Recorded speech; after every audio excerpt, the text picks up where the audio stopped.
Well, hello. Hello. So tonight's talk, or discussion, or conversation, or however it ends up turning itself out, is on the promise, the process, and the pitfalls of obtaining spiritual enlightenment. And I think the easiest way I can describe enlightenment is to just sit here. Right? When we shed all of the layers of who it is that we think we are, we arrive at just this. We arrive at just this.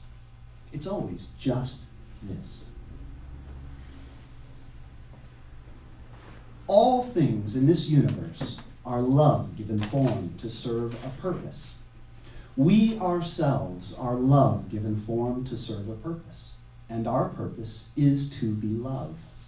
It is to move through this world with love and kindness, generosity, gratitude, and grace, and to use forgiveness as the mechanism by which we embrace each other, because at the end of the day, we all arise from a singular sea of conscious awareness. We are all one as consciousness, energy, and matter. It is the confusion of the conditioned mind that prevents us from experiencing this fundamental reality for ourselves. When we are born into this world as babies, we are born with a clean slate, a clear mind. It is the first time that a parent says to us, this is your foot, this is your nose, this is a bowl, this is a kite, this is right, and this is wrong. That is the moment at which our conditioning begins. It continues with family and friends, with school and work, with television and media. Every social interaction that we engage in over the course of our lives adds another layer of conditioning. Eventually, all of these layers give rise to the egoic manifestation of an I am that is not. We begin to believe that we are someone who must be doing something, and in this, we find ourselves lost. What is enlightenment? It is clearing the mind, opening the heart, and returning to our true nature as beings of infinite love, recognizing our purpose as love. When we strip away all of the conditioning, that's all that's left, because that's all that we ever were to begin with. I often say that enlightenment is both everything and nothing at the very same time. It is everything because the moment you experience it, it changes everything. And it's nothing because the moment you experience it, you realize that you were always it, and that it was just you getting in your own way the whole time. And it's very difficult for people to understand this continuum of conscious awareness that exists. It isn't that we are necessarily lost, because we're not. We're all just playing our part the way we're meant to, within the perfection of the harmony of motion that we're just a note in. But we often seem to get caught up in the idea of ego, right? That conditioned I am that is not. And what I hear a lot of, and when I started to go through my own awakening, and I started to really dig into the ego to try to understand what is this thing called ego, I began to see a lot of spiritual traditions that were talking about how we needed to fight the ego, work with the ego, dismiss the ego, all of these things that were about the ego, as if this ego were something separate. As if this ego was something that was bad and problematic and was something we were lost in. And although our conditioning gives rise to us thinking that we're someone, who it is we think we are is perfect. This is something that a lot of people struggle with, because ultimately what enlightenment really and truly leads to at the end of the journey, not at the end because it's always continuing, but when you go to the lowest levels, to the highest levels of realization, it is to see the perfect harmony of motion play itself out in everything, including the fact that there's an ego, including the fact that there's terror and horror and evil in the world. All of it is perfect because it's not about you or me as separate individuals. It's about the whole system moving in the direction of love. The whole system. Not just me or you who thinks we're me and you.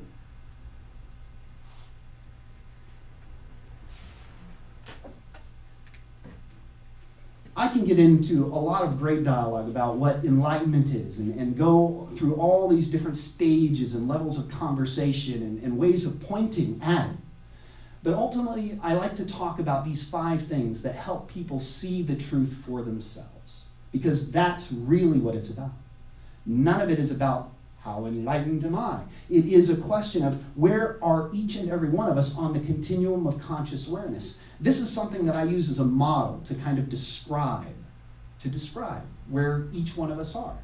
And it doesn't matter because we're all enlightened. We're all enlightened. It's just a question of how much of your own enlightenment have you realized so far. So at the beginning of this continuum are the sleepers, the people who are just playing their part. They're just playing their part. They have no interest in spirituality. They have no interest in moving into anything else. They're just doing what they do. Doing what they do. And they do it so beautifully. They're so lost in their role, they're playing it to perfection. Those are the people that you run into and you just, they make your life miserable. But that's their job. That's what they're there to do. Because they exist to take you deeper. They exist to move you deeper into yourself, to learn to forgive and to let go and to accept, to develop kindness and compassion and patience. That's what they exist for. Those people who are sleeping, they're playing the most difficult role, the most challenging role. They're playing the role that has no thank you attached to it. They're busy being the bad guy so you can learn how to be the good guy. So those people who are out there who are the ones making our lives miserable, they're the ones that we should love the most. So sleeping. And then seeking, right? Seeking. That next layer of the next stage in the continuum of conscious awareness where there's something not quite right about all of this. You don't know what it is exactly, but you need to figure it out. There's something in you that is pushing you into something else that isn't this because this isn't working. This isn't working. So we start looking into all these different traditions and belief systems, and we sign ourselves up for a religion or we sign ourselves up for whatever. We go and we look out there for an answer. That's seeking. We're seeking something outside of ourselves that can help fill that void that we're carrying around with us everywhere. We don't know how to fill it, but we know it must be out there somewhere. So we're seeking. And then we have awakening. Awakening. That moment at which, however we get there, we have that moment of direct contact with consciousness itself. And I often use the words God and consciousness and love and awareness and all these different terms interchangeably. And I'll talk a little bit about that more later. But they are all interchangeable because they're all the same thing. Awakening is that moment at which you touch God. Not here, but here. Where you stop seeing the world through your myopic view of just me, just here, and it expands. Consciousness expands within you. And you reach into your own divinity. You see the divine spark within yourself. Now, for many of us, for myself included, that is a moment of absolute terror. What is this? What is this? Oh my goodness. So that's awakening. Awakening is that moment of you've been seeking and now you have found, and oh boy, it's just the beginning. Awakening is just the beginning. Then we have deepening. Deepening into the awakened experience. Deepening into the awakened mind. Beginning to practice all of those things that while we were seeking, we read all this stuff. Now that we've awakened, we go, uh-oh, now I understand what all this stuff is about. And in deepening, you go, I actually have to practice this stuff. There's no other way. There's no other way through the door. There just isn't.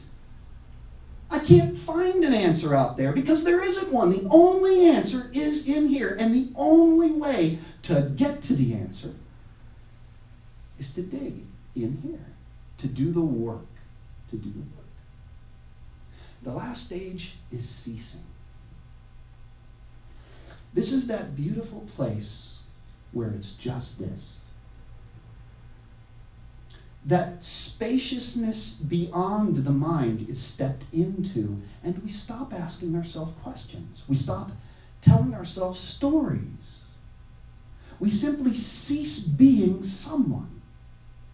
And we are everyone and everything. And we don't need to tell ourselves stories about any of it because it's just this. From one beautiful unfolding moment into the next, it's just this. Whatever this may contain. Whatever it is. It doesn't matter. It's all beautiful. It's all perfect. It's all exactly as it is supposed to be. And there is no error anywhere. There are no mistakes. There are no errors. There's none of that. It's all perfect. If you can believe that God has the whole universe in the palm of his hand, how can it be anything other than perfect? That's ceasing. It's just this. And there's nothing left up here. There's no more I am that is not. Now you are just the I am that is. And every single aspect of our existence is tied into the I am that is. That's ceasing. Just living in that spaciousness. It's a beautiful place to be. Last weekend, one of the gentlemen here gave a talk and was saying, what would it be like to live without guilt and shame? And I can tell you the beauty of living without guilt and shame is to be witness to the perfection of absolutely everything. Not using it as a get-out-of-jail-free card or as a license to act like an asshole, right? But to be able to acknowledge that I, within my experience of consciousness, am moving all things in the direction of love and kindness. And while certain things may not appear to be moving in the direction, it wasn't a mistake. I needed to slip into a different role to fulfill my purpose in this moment. And I forgot myself for a moment. Or so it seems, but that's not real. What's real is what is happening, not what we think about what is happening. And so that's ceasing, when we're stopped telling ourselves all these stories. Now, how we deepen or how we move through these different levels of conscious awareness that exist on this continuum, because there are lots more layers of subtlety. Those are kind of my 5 to make it easy. It's just a model. Anytime we use words, concepts, and ideas to try to explain things, we lose whatever it is we're trying to explain. That's the beautiful thing. That's one of the most challenging things about what enlightenment really is. Because as soon as you try to use words to explain it, you lose it. It's just gone.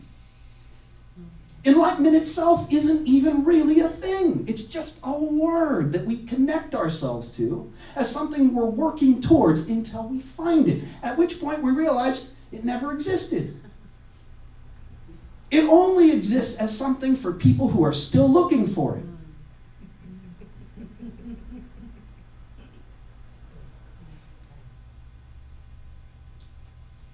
So these 5 things that I talk about, so we can find it for ourselves, or wherever we are, we can deepen into it ourselves. We can get to that place. We can get to that place where we experientially see within our heart the divine perfection of all things, and we are no longer lost in stories.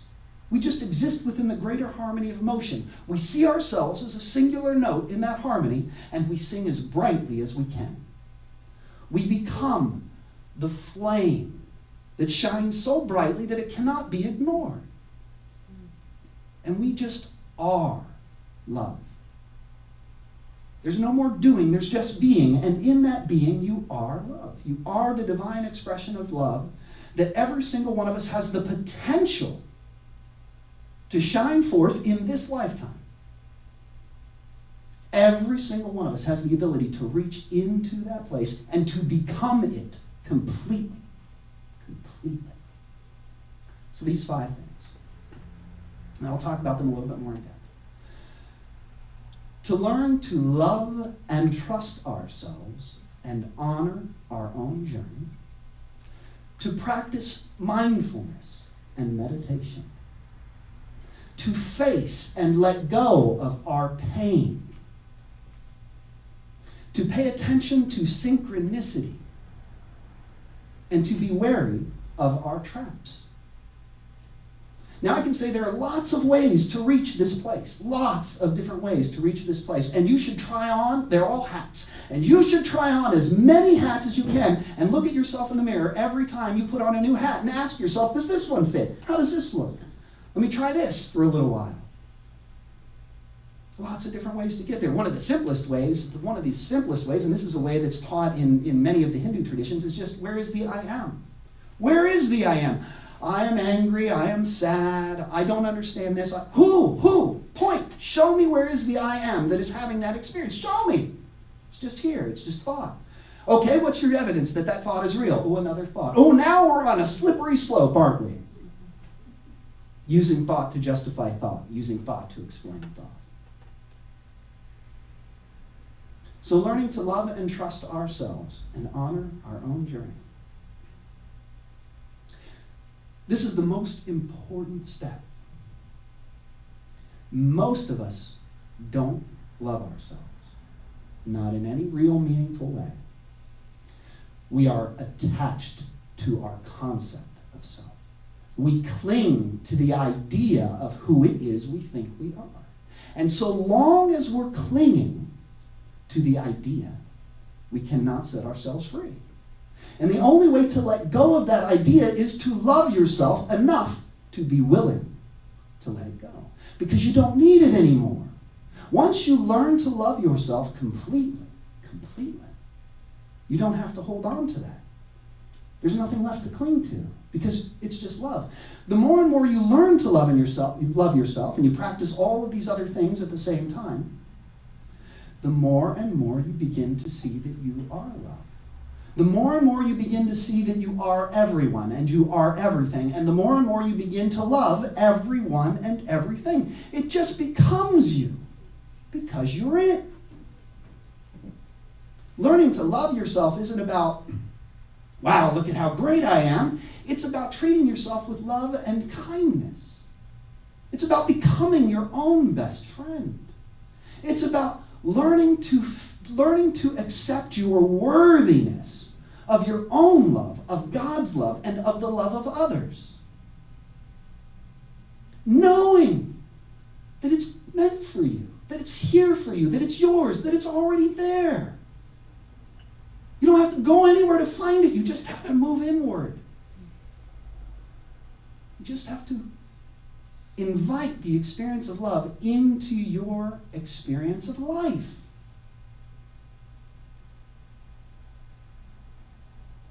We have to learn to trust ourselves, because if we don't trust in the direction of our lives, we're not going to go anywhere.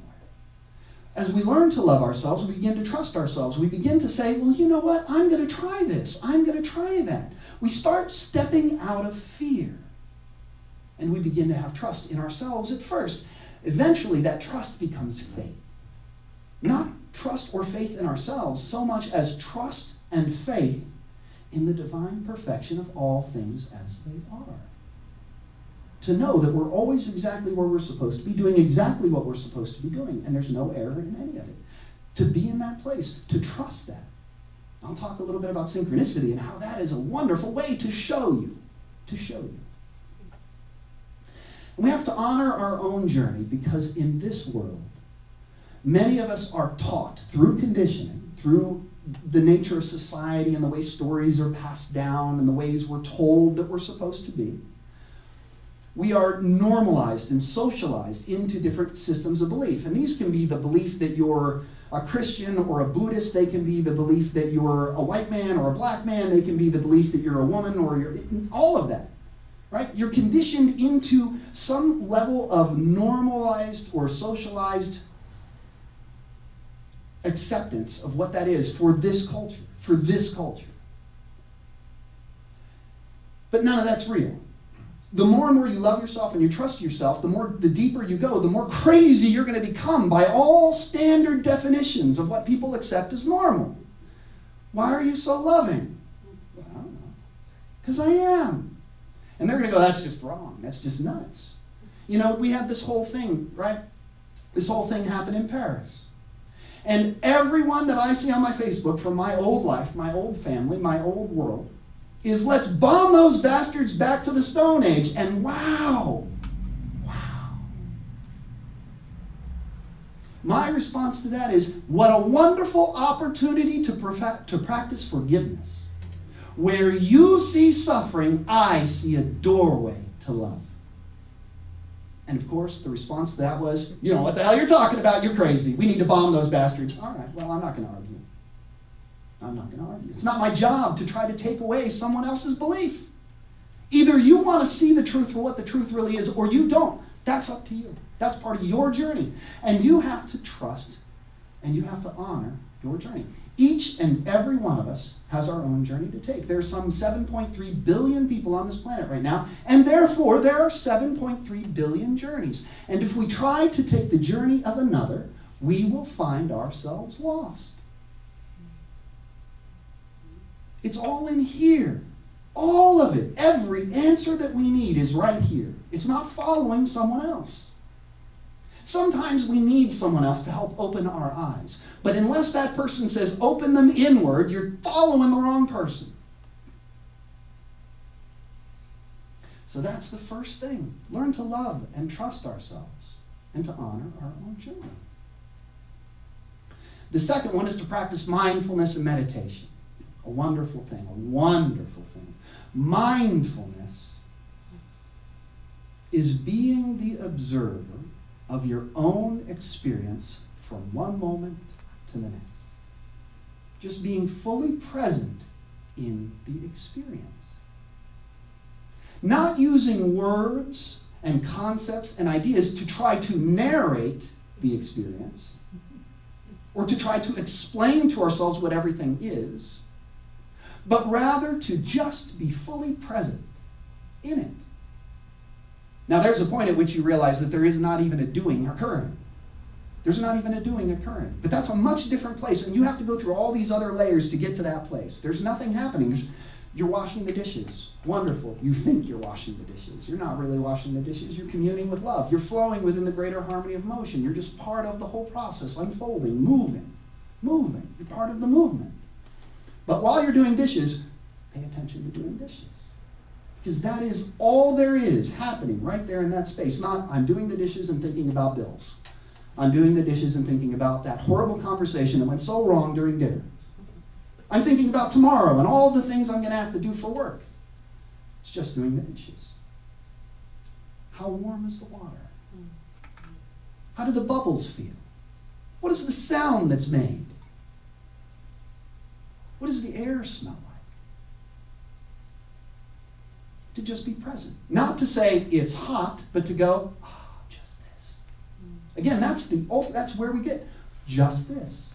Mindfulness is that tool by which we just continue to develop the observer. We develop the witness. We learn how to attune ourselves to the beingness beyond our being of which we are all a part. Mindfulness is the tool that brings us back to ourselves over and over and over again. There's this wonderful thing in neuroscience called neuroplasticity, which I'm sure many of us are aware of. It says that you can reshape the mind. Neurons that fire together wire together. That's the old belief system, right? And it's absolutely true. But you can alter the mind at any point in time. And mindfulness is a tool by which we can make this happen. The whole thing is about teaching. The whole thing is about training. The whole thing is about practice. What you're practicing is just letting go of thought. You're letting go of fear. It's interesting because first of all, you're sitting in this place where you don't know what anything is, but you know what everything is. You're just kind of like, I'm going to tell myself all these stories about everything. I know best. I am this person chock full of opinions, and I have an opinion about everything, and I'm going to assign all these values to everything I see. Wonderful. You and everybody else. And then we're going to argue with each other over who's right and who's wrong when none of us know what the hell we're talking about. And then we get to this place where it's, oh, look, fear, uncertainty, doubt, fear, uncertainty, doubt, fear, uncertainty, doubt, joy, happiness, wonder, awe. And we go back and forth, back and forth, back and forth. Mindfulness is the mechanism by which we can create spaciousness within our own mind to hold all of the things that are occurring within the mind in a way that allows us to watch them but not react to them, to not get lost in them. When we get lost in a story, we become that story. And it doesn't matter what the story is. The story can be about a horrible thing that happened, or it can be about a beautiful thing that happened. It's still a story.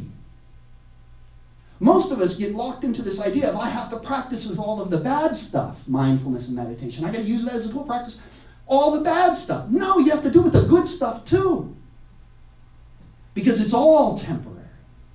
It's all ephemeral. It's all changing. It's all fleeting. There is no permanence in any of it. And if we hold on to joy and happiness and those things that bring us those sensations, and we say, I'm going to follow that, I'm going to chase that, what happens when they're gone? Now we're back on the other side of the spectrum. You have to work with all of it to hold it all in balance. All of it in balance. Mindfulness is that tool by which we can do that. And it's just practice, practice, practice. Look where I am now. Look where I am now. Coming back over and over and over again. Meditation is a tool that allows us to practice mindfulness at deeper layers of subtlety. And there are many different ways of meditation. Many different ways.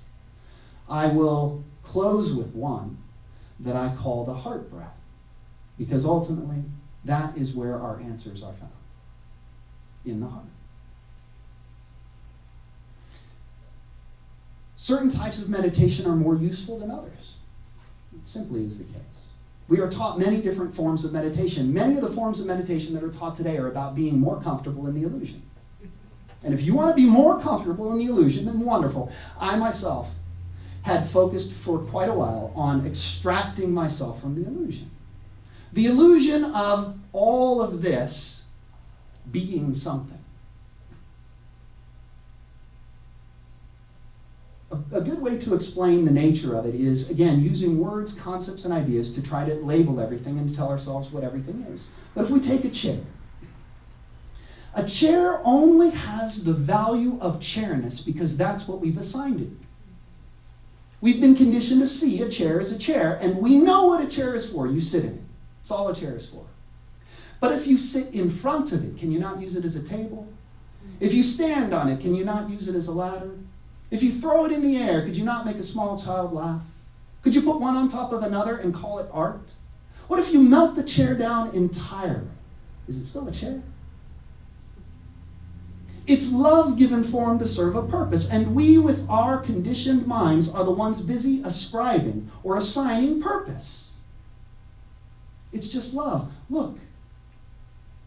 And that is the nature of the illusion. It's what we look at and what we see and how we label the world out there with our minds. When you can stop doing that and just see everything as one continuous flow, that's what I talk about when I say it's just this. It's just this. I don't look at this room and say there are chairs and lights and people, and it's all one flowing movement. And it's all love. It's the dynamic harmony of perfection. Meditation allows us to go there in deeper and deeper ways, and there are deeper and deeper kinds of meditation, and not all meditations are created equal. Again, if you want to be more comfortable in the illusion, and you want to sit and stare at a light and go, that is a light, I am a person, that is a light, I am a person. Great, you're reinforcing the division between you and the light. Become the light. You are the light. Breaking down the separation and division. That's where the answers are. So like I said, I'll close with a particular form of meditation that I use. I use several. So that's mindfulness and meditation. What a powerful tool that is. We were talking in the car on the way over here. Prayer is a wonderful thing too. Prayer is talking to God. Meditation is listening. And we should all spend more time listening than talking. A silent mind, a quiet mind, is a mind that God can whisper into. But it isn't the mind, it's the heart. We have to clear the mind and open the heart to allow that conversation to take place. Meditation is a tool that allows us to do that. The third one is to face and let go of our pain. Ooh. Ooh. This is where most of us are stuck. Where most of us are carrying something, holding something, resisting something in ourselves. And it's usually something grounded in memory, something that hurt us. That's all the ego really is a defense mechanism anyway. It's there to prevent us from being hurt again. We'll talk about that.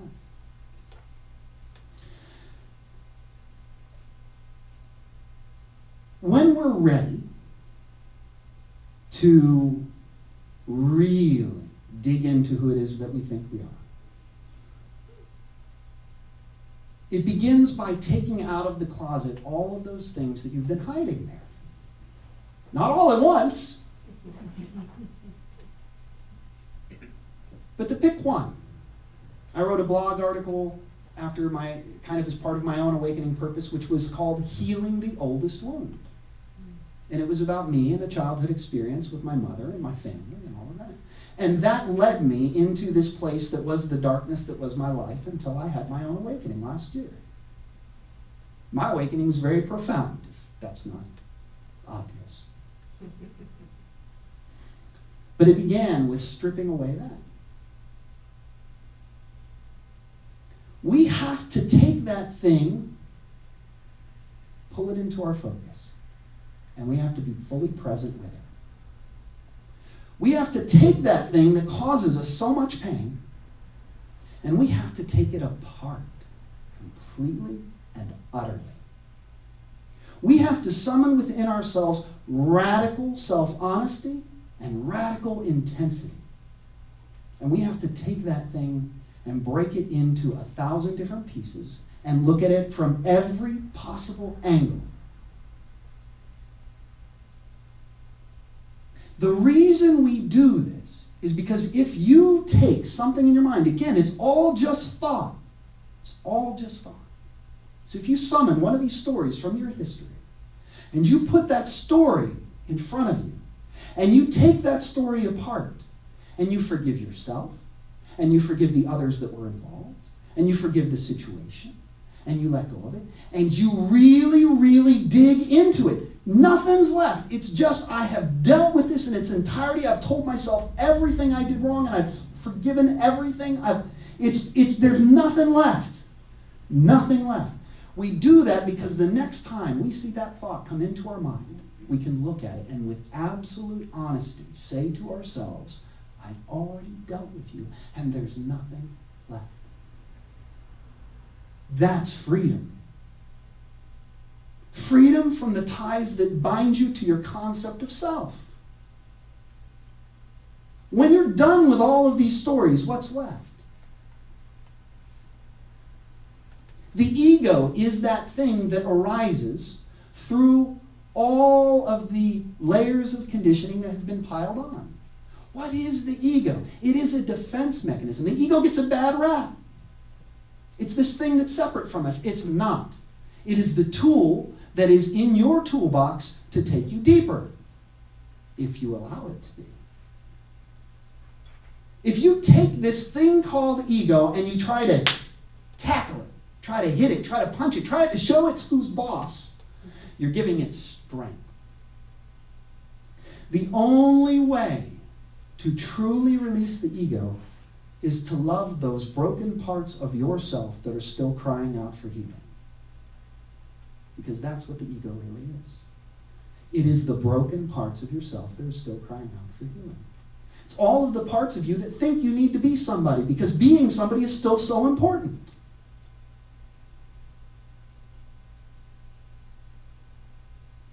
When you can truly love